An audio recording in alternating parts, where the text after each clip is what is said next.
Hi, welcome back to Prepping in Progress. Last video we had to kind of splice up into two videos so it wouldn't take, days to upload to YouTube. So this is going to be part two of extending your pantry or long-term food storage pantry video, working title. So welcome to part two of the video.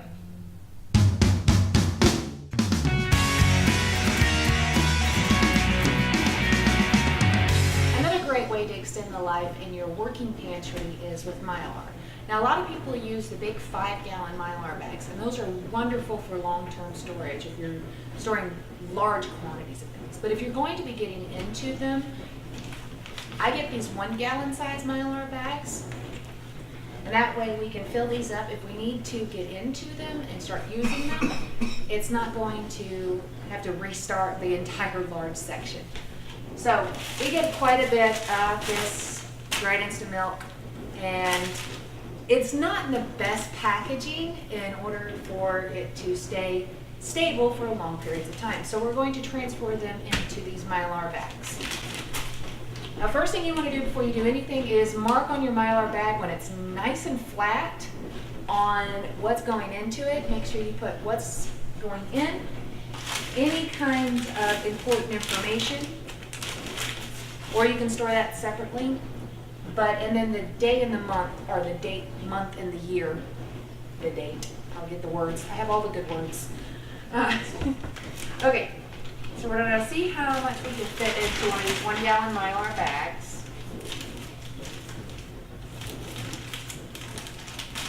And you can do this with your flour, your sugar, anything that you can possibly, if you catch on sale and you're worried about you're not going to get through it very quickly, and you wanted to make sure that you're going to be able to actually use it and it's not going into your long-term storage, you can definitely use this same technique.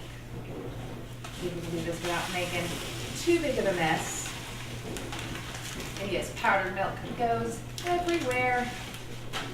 Okay, so that one bag only filled up about halfway. So we're going to go ahead and open up another bag and get it filled up. We're going to do a few of these and be right back. Now that I got powdered milk all over me and we've got our bags filled up, we're going to toss it in our oxygen absorbers. Now, a lot of people I see on the prepping websites tell you you can substitute for these hand warmers. Now, they do similar things, but these are not food safe to just toss in there with your food. Please go ahead and get the oxygen absorbers for your food. These are great as, say, you're vacuum sealing like ammo or clothing or anything like that that you want to get, even your guns. I've seen people put their guns in huge Mylar, seal them all up, and then put these to keep the rust and stuff off of it. Those are fine for that, but for your food stuff, make sure you use the real oxygen absorbers that are made for food. All right, we're going to have all these all set up, and we're going to toss in one of these oxygen absorbers. And I've got a jar ready for any extra ones that I have. We're going to throw in here, seal them up to hopefully not waste them, because we're going to use them on something else in just a minute. And once you open them, you got to go fast. So go ahead and throw one of them in there. Once you go in there, in there, and one in there. All right. And then we're going to take these and put them in our mason jar and quickly seal them up. Boom. Fast. We're safe. Okay. Now, once you've got your oxygen absorber in there, you're going to want to seal them up. Now, a lot of people use an iron with a board, or you can go buy the really fancy clamp thing that seals them up real good. I'm a bit of a cheap person. Straightening iron. You'll get one that gets nice and hot. You don't want a faulty one. And you're just going to go along the sides. Get a nice good seal.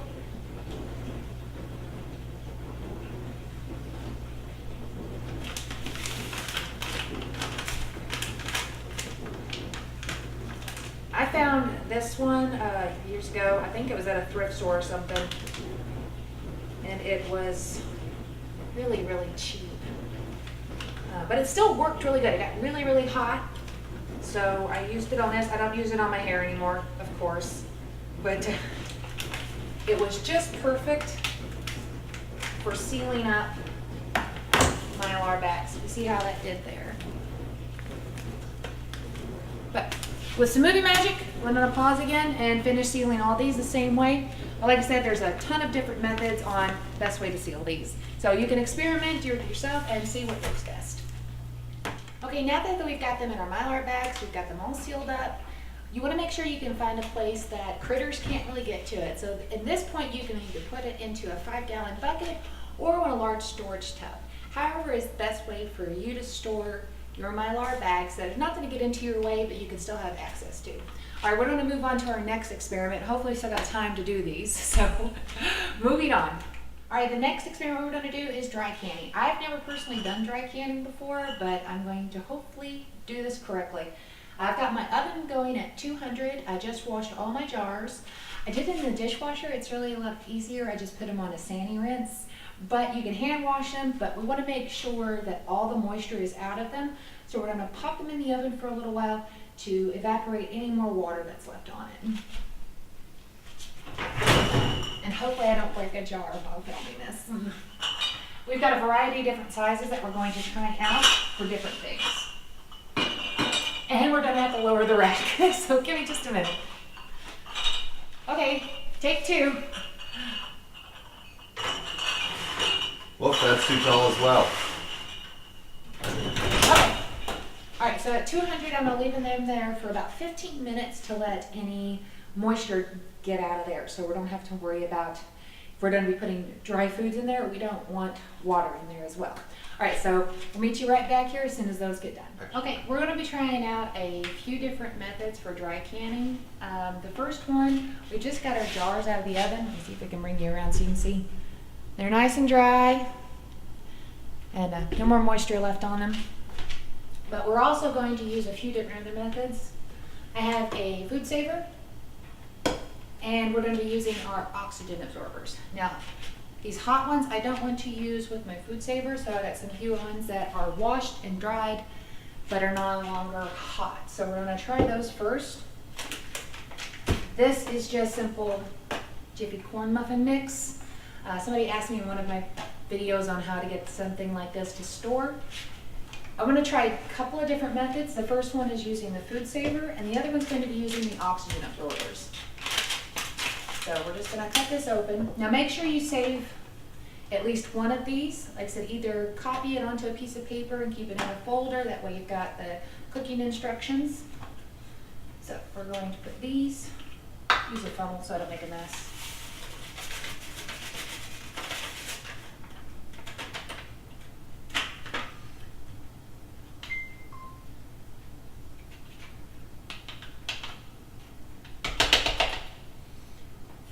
Now, anytime you're getting something with a seal, you want to make sure that there is nothing along that rim. So I use just a simple white vinegar. It absorbs quite quickly, or evaporates. Evaporates quite quickly. We just want to make sure we don't have any mix on that rim when we go to make a seal. Get one of your lids down there. Now they have these in the regular and the wide mouth jars. I'm using just all the regular ones right now. So we're going to hit the vacuum seal, make sure it's on dry. Well, mine, I don't know what y'all's are looking like, but this one's mine. You got your attachment and everything to your port. And you're just gonna hit back seal. And depending on how much air you actually have in it, is it's gonna be how long it takes it to vacuum seal all that.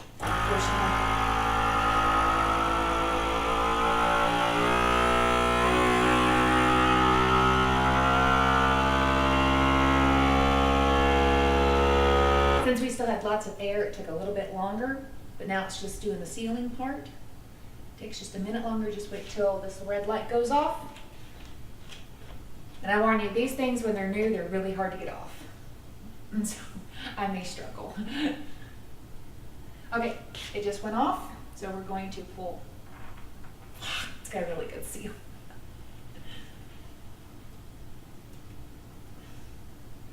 I need to work out more. I'm tempted to do some movie. Ah, there it goes. Okay, make sure you have a really good seal. Doesn't pop up and down. And it's on there. I do recommend labeling everything so you know what it is. I've got one over here that I already did. And just kind of labeled what it is and the day you canned it. And we'll do that one in a minute. The second one we're going to use with the oxygen absorbers. So same process, get it out of the package. And you can use this on a variety of different foods.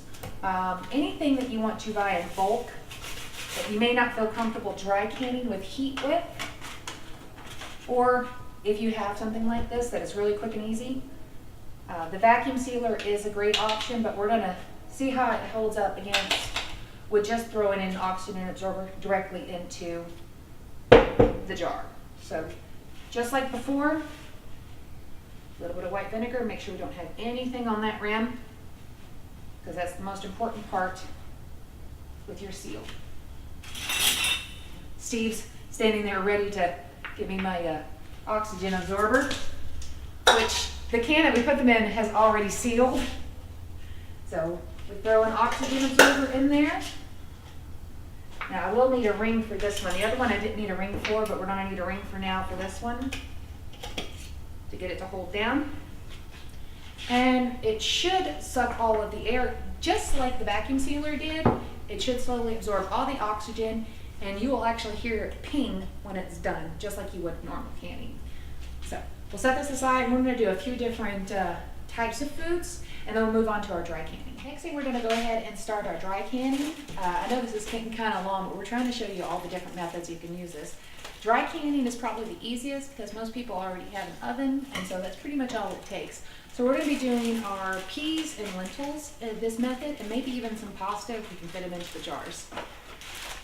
Just like before, just fill up your jars. Wow! Don't overfill your jars.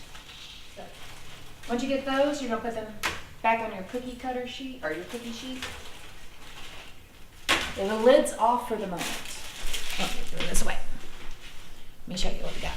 We're going to put them on our jars, on our sheet, just like that. Lid's off. Okay. Now we're going to do our lentils and see how much. And these are just little 1 pound bags. We did freeze these the same way. I know a lot of people say that dry canning will usually kill any kind of microbes or anything there, but I'm better safe than sorry. This is your long-term food. This is your insurance. So I take it serious. Everything gets frozen. We freeze it because we don't want anything going bad. In Soviet Russia, food freezes you. Oh, Lord. Bad jokes. So dry canning is a great way to make sure you have long-term food storage, but that you can actually work it into it, your daily eating. Because we love lentils. We use them a lot. I might show you my favorite lentil recipe one of these days. A lentil chili. It's so good. Do you want to use the big one? Because we've got. We're running. I know we'll hold up on that one. It's already open. Oh, it's already open. Okay. Give me just a moment. We're going to use those for pasta. So we may Do just. a whole lot of little ones of lentils. Well, that's the cool thing. If you have leftovers, if nothing else, we can just set this in one of the other jars that we're not going to can and actually just use this one. Maybe make lentil chili this weekend and maybe even film it for you so I can see how we make lentil chili. So I got this healthy pasta here. And we eat pasta, but not often. So when we do catch it on sale, we buy a lot of it, but we want it to last because we don't go through it very quickly. I'm gonna try to fit as much pasta in this big jar as possible.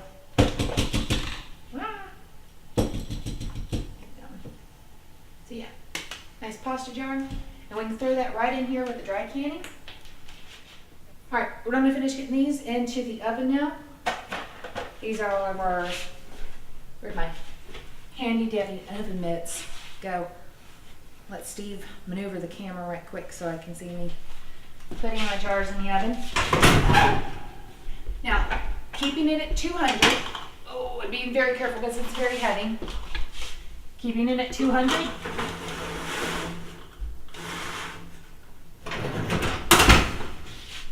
You're gonna let these go for about an hour. When they get done with that, you're going to, as soon as they come out, you're gonna immediately put your lids and rings on them immediately after they come out. Be careful, they are going to be very hot. Dry canning, hot cans. Put your rings, my cat doesn't bump the tripod. Rings, the lids and the rings on there immediately. Put them on dry surface. Do not put them directly on the countertop because they will break. They are very, very hot. So just be very careful. Put them on a towel or something. I've got a cutting board and a towel just to keep them off the cold. And let them sit there and you will start hearing the heat will actually draw it down and start pinging. So we'll be back hopefully with some movie magic. I've actually got to go work overtime, so we'll probably show you the end result. I'll have Steve put the rings and lids on them while I'm at work. And I'll be back later tonight to check his progress, but don't wish me luck. I'm working overtime today and it's about killing me. So I probably won't see y'all till later this evening. But we'll finish it up and we'll finish getting things canned and put away and see how everything does. Okay, guys. Yeah. So through the wonders of modern convenience.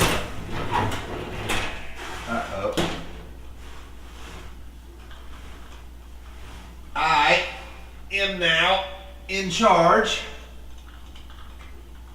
of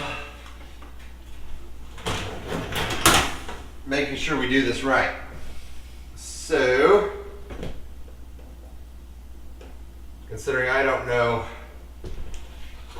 everything that the lovely lady knows, we're going to do our best.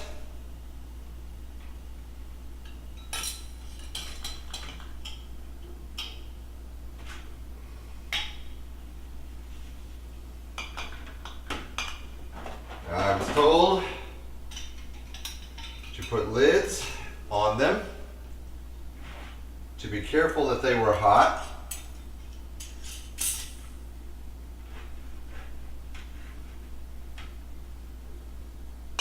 and to put them over here.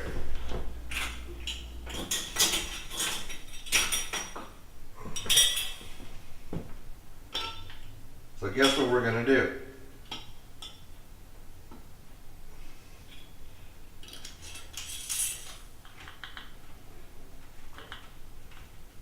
Now, my understanding was that we would not need to tighten the rings down because really all they do is hold the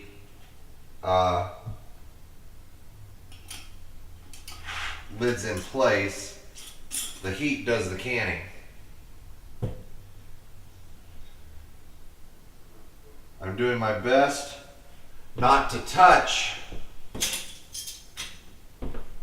any surface where the food is. Mostly going off of medical knowledge of sterilization. Truth be told,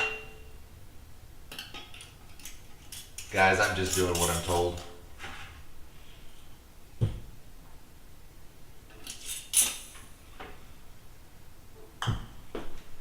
And now, through the wonders of modern movie magic, we're going to pause this, and hopefully the next face you see will be Miss Kim's beautiful smiling face carrying on. Hey guys, I'm back from work and my lovely husband finished up our dry canning while I was gone. So thank you. You're welcome. I'm a little worse for wear, but I'm here. But I wanted to show you all the end product. I don't know if he showed y'all. They all popped from the dry canning. So the ping, I didn't get to hear the ping every canner loves. Did you hear the ping? No, I did not. I walked away and let it pop on its own. Well, we got a good seal But we want to make sure we leave the rings on these dry can ones at least for 24 hours to make sure that seal sets right. But after that, remember to take the rings off when you store them in the pantry. That way if the seal pops for any reason, you'll know and it won't be a false seal. I did want to show you the one cornmeal mix or the cornbread mix that we put in with the oxygen absorber. We did get it to seal down, but just like the dry canning stuff, we're going to leave the ring on for 24 hours to make sure it keeps a good seal. But after that, we're going to take it off. But all the rest of our stuff has a wonderful seal on it. And I was going to show y'all something that I just kind of discovered because I was having too much trouble getting the vacuum sealer off of it. So we've got some oats that we're vacuum sealing right now. And so we're going to vacuum seal them right quick. I'm having trouble getting the lid thing off of it, and I had a blonde moment. No offense to any blondes out there, but I didn't know you're supposed to take the hose off before you try taking the lid off to let any air, or else it's very difficult. So you take the hose off first, you let the air out, and this little thing comes right off. And just like the other ones, we got a nice good seal on those oats. It's another really great thing to can. They do not last long. We just discovered some of our, let me show you the box that they come in. We just do these Quaker oats. You can buy them in bulk, but we just catch these when they're on sale and buy them. They are not anywhere near bug proof, we discovered. So these are another great thing if you want to stock up on and extend the shelf life. You can put them into a canning jar. But that's what we got for today. We're probably going to can a few more things, but just kind of same thing that we've been doing over the next couple days. But it is really late, and I'm a night owl and he's not, so I'm probably going to stay up doing this a little bit longer, and he's going to probably go to bed. So thank y'all so much for joining us. I hope y'all learned something. We sure did today, so I'm glad you can come watch us. Thanks for sharing the journey with us. Remember to like, share, and subscribe, and share us with your friends. Find us on Facebook and Instagram as well. Talk to you later.